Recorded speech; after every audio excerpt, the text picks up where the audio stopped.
Hello, everybody, and welcome back to Monday Mids episode 8.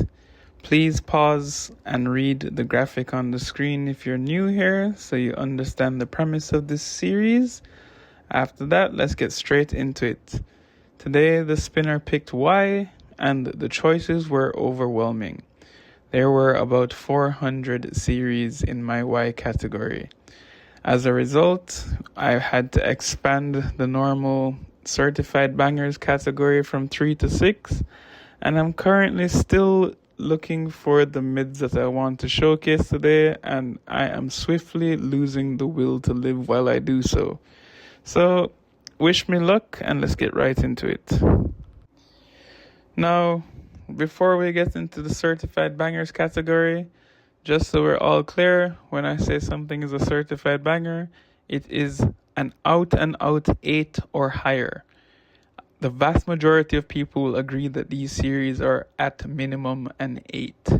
So, under that premise, let's proceed. Now, first up, we have Yaksoku no Neverland, or The Promised Neverland. Let's be clear, I mean the first season and the first season only.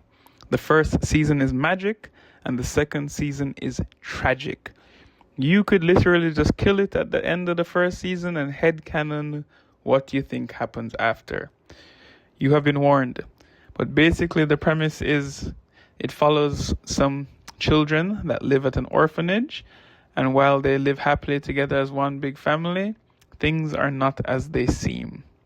There are some sinister and dark things going on at their orphanage. Go forth and figure it out for yourself.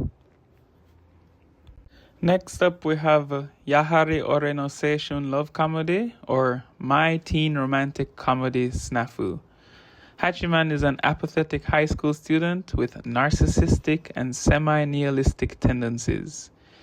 He is basically sent off to the volunteer service club as a punishment for his antics in class, and while engaged in club activities, he begins developing relationships with the other students that belong to the club. This is a slice of life romantic comedy. The character development and plot progression is actually pretty good. If you like slice of life or romance, this is an out and out banger. Next up is another slice of life romance called Yubisaki to Renren, or A Sign of Affection. Yuki is a hearing impaired university student, and she has been this way since birth. So her world is small and isolated, as she really only has one friend named Rin. They communicate through writing and text messages, and Yuki feels this lifestyle offers little to no change. One day during her commute, Yuki meets another student named Nagi. He's a multilingual travel enthusiast and happens to be a friend of Rin. When Nagi learns of Yuki's condition, he takes it in stride, something that touches Yuki's heart. From this one simple kindness, Yuki and Nagi's lives start changing day by day as they let each other into their own worlds. Now, the next three I would comfortably give an 8 and higher, but I have to give you fair warning that the vast majority of people might put them in the 7.8 to 7.9 category. Next up is Classroom of the Elite. It's in the same vein as Code Geass and Death Note, and that's usually what I recommend when people ask me for the successor to those two series. It's about an elite high school where students are given unparalleled freedom, but beneath the surface it's a lot more sinister. Ayano Koji is the main character, and he enrolls in this school as a means of escaping from his problems. While enrolled in the school, he is safe. However, the school puts all students in a position where any failed tests, any failed challenge, they will be expelled. As a result, Ayano Koji needs to maneuver his class into a safe position while remaining beneath the radar. Next up, we have Yojo Senki, or the Saga of Tanya the Evil. It's about a man who dies and finds himself face to face with God. Their meeting does not go well at all, and God punishes him by reincarnating him in the body of a little girl. He finds himself in a world that is on the brink of magical warfare. He does not take kindly to God's punishment and vows to overturn this world to his favor and find his peaceful life that he desires. He signs up to become a child soldier, and he is a damn effective one. Next up is Yofukashi no Uta, or Call of the Night. It follows Ko, who is a middle school student that struggles with the concept of love. He suffers from insomnia, and as a result, he roams the streets most nights. Eventually, he runs into a girl known as Nazuna, and she bites him, revealing that she is a vampire. Unfortunately for Ko, while he wants to become a vampire, that is not how vampirism works in this series. He needs to be in love with Nazuna to become a vampire himself. He sets the goal of falling in love with Nazuna so that he can live out his nights in the streets as a vampire with her. That brings us to our featured mid-series for this episode, and today's series is Yesterday wo Utatte, or Sing Yesterday for Me. This series is set in contemporary Japan, and it follows a group of young adults struggling to find direction after graduating from university.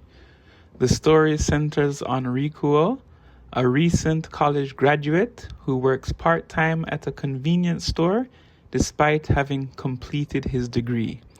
Unsure about his future and still emotionally attached to his former college crush, Rikuo drifts through life with little ambition. His stagnant routine is disrupted when he meets Haru, an eccentric young woman who frequently appears with her pet crow, Kansuke. Haru quickly develops feelings for Rikuo, creating a complicated web of relationships involving unrequited love, regret, and the difficulty of moving on. At an initial glance, this series appears to be a romance anime with a love polygon, and it's a slice of life drama, but beneath that there are three core themes. The first core theme is growing up after college.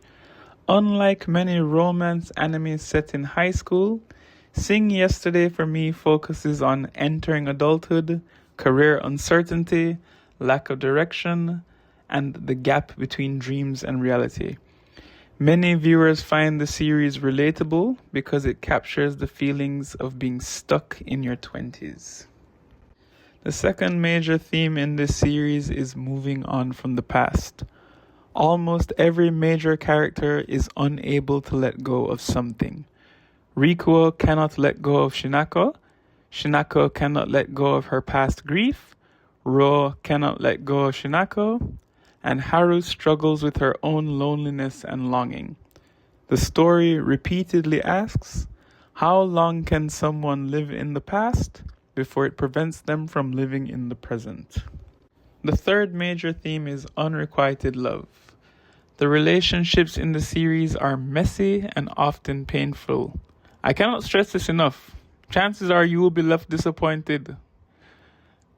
The characters frequently love people who cannot return those feelings, hesitate to act, miss opportunities, and hurt one another unintentionally. The romance feels more grounded and subdued than in many anime. The reasons why many people like this series was the mature atmosphere. The series has a quiet, reflective tone that distinguishes it from typical school romances. It also had realistic characters.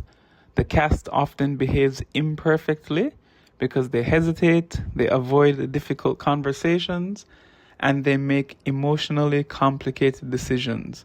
This realism resonated strongly with many viewers. Finally, viewers really liked the strong visual presentation. They produced the anime with detailed backgrounds, soft cinematography, and a melancholic atmosphere. Now, on the other side of the coin, why some people disliked it was the slow pacing. The show is deliberately quiet and introspective. Viewers expecting dramatic romance or constant plot developments may find it slow. The characters were frustrating for some people because they are indecisive and emotionally conflicted. Some viewers found them frustrating rather than relatable. Finally, it was a compressed adaptation. The anime adapts only part of the original manga and condenses material, leading some fans to feel that later developments were rushed. The final takeaway is that Seeing Yesterday for me is a melancholic young adult romance about people in their 20s struggling with love, grief, and the transition into adulthood. That brings us to our rating for the plot, which I gave a 7 out of 10. While on the surface it seems like a standard plot, I felt it was elevated by the fact that it does well to portray the sense of directionlessness that a lot of people experience. I don't think this is highlighted as often as it could be in many series, so I found that enjoyable in this one. That brings us to our character ratings, which I scored a 6 out of 10. They do a good job of portraying these characters realistically, but clearly I was one of those people that could not get past some of the things about these characters that annoyed me. Looking at my original notes from years ago when I watched the series, I quote, "There are only a few effing characters in this series that deserve any form of happiness. The rest of them can effing pound sand." Direct quote. I'm reading it right now as I record. Clearly, these guys piss me off, so fair warning regarding that. Next up, we have our animation rating, and I gave this a 7 out of 10. It was pretty standard stuff on display here. Nothing overly amazing, but not average or terrible either. Keeping it moving. This brings us to our final and overall rating, and I ended up giving it a 6 out of 10. As per usual, I do not allow decimal ratings in this series, so we stick with round numbers around here. But if you held a gun to my head, this probably ended up being a 6.8-ish.